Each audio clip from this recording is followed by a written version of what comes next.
विधानसभा का मानसून सत्र शुरू हो चुका है। पहला दिन रहा और काफी हंगामेदार रहा। पूरे दिन की कार्यवाही जरा समझिए।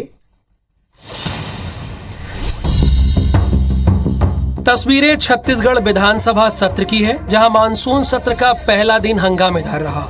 मानसून सत्र के पहले दिन बीजेपी ने नल जल योजना के तहत घरेलू नल कनेक्शन का मामला उठाया। मंत्री गुरु रुद्र कुमार नल जल योजना की जानकारी भी दी। तक हमें केंद्र से फंड नहीं मिलता, हम कहां से हम रिलीज करते, लेकिन उसके बावजूद हमने रिलीज 3 महीने का इंतजार के बाद किया और आज की तारीख में हम कर रहे हैं। यहाँ देरी आपकी तरफ से हुई है। बीजेपी के विधायक पुन्नूलाल मोहले और शिवरतन शर्मा ने प्रश्नकाल में किसानों को विद्युत कनेक्शन देने का मुद्दा उठाया, जिसका जवाब खुद सीएम भूपेश बघेल ने दिया। शून्यकाल में बीजेपी ने मंत्री टीएस सिंहदेव का मुद्दा उठाया।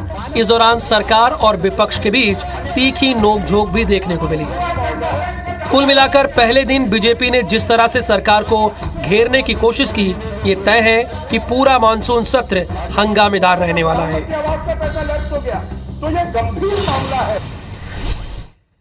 तो बीजेपी इस मानसून सत्र में सरकार को पूरी तरह से घेरने के मूड में है। मानसून सत्र का पहला दिन आपने देख ही लिया, हंगामे से शुरू हुआ, जिसकी पूरी उम्मीद थी। बीजेपी भूपेश सरकार के खिलाफ अविश्वास प्रस्ताव भी ला रही है। देखिए जरा इस पर भी एक रिपोर्ट।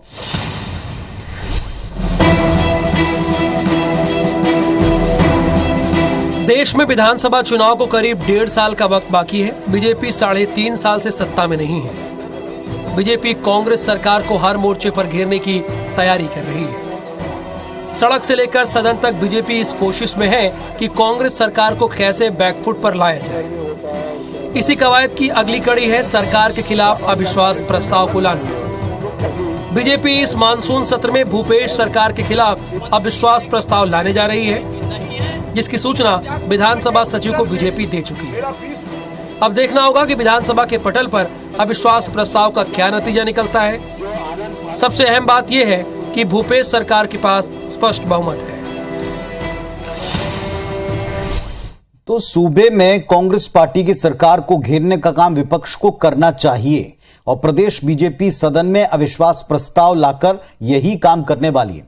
लेकिन बड़ा सवाल ये उठता है कि बिना संख्या बल के, जो उनके पास नहीं है, स्पष्ट है, आखिर बीजेपी इससे क्या हासिल करेगी। इस बात को डिकोड करते हैं। सबसे पहली बात यह कि एक कार्यकाल में केवल 2 बार अविश्वास प्रस्ताव लाया जा सकता है। यह पहला मौका है। संख्या बल के लिहाज से देखें तो स्पष्ट है, बीजेपी के पास मात्र 14 विधायक हैं, जेसीसीजे के 3 और बसपा के 2 विधायक हैं। अविश्वास प्रस्ताव को कांग्रेस बीजेपी के शीर्ष नेतृत्व की सियासी चाल बता चुके हैं। कांग्रेस की ओर से कहा गया कि प्रदेश बीजेपी दबाव में इस प्रस्ताव को सदन में ला रही है। अब बड़ा सवाल यह कि बीजेपी का प्रस्ताव ग्राह्य होगा कि नहीं होगा। हालांकि बीजेपी ने विधानसभा सचिव को अविश्वास प्रस्ताव के लिए आवेदन दे दिया है, लेकिन ध्यान देने वाली बात यह भी कि वर्तमान में कांग्रेस के पास 71 विधायक हैं। इसके बावजूद बीजेपी सदन में अविश्वास प्रस्ताव ला रही है।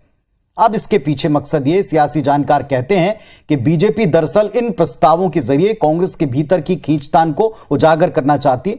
एक और महत्वपूर्ण बात यह है, इस बात को भी आप समझें कि दरअसल किसी भी विपक्षी दल के पास में या किसी भी दल के पास सदन के भीतर अपनी बात को रखने का और सरकार के खिलाफ अपनी एकजुटता के साथ साथ सरकार की खामियां गिनाने का, अपने विरोध करने के 3-4 तरीके हैं। बहिर्गमन वो कर सकते हैं, अविश्वास प्रस्ताव ला सकते हैं। अविश्वास प्रस्ताव या किसी भी प्रस्ताव पर जो बहस होती है, उस दौरान मुद्दे को इस तरीके से उठाएं कि वो बाहर आकर भी उसका विरोध करें। और यही काम विपक्ष को करने का मौका एक बार फिर मिला है।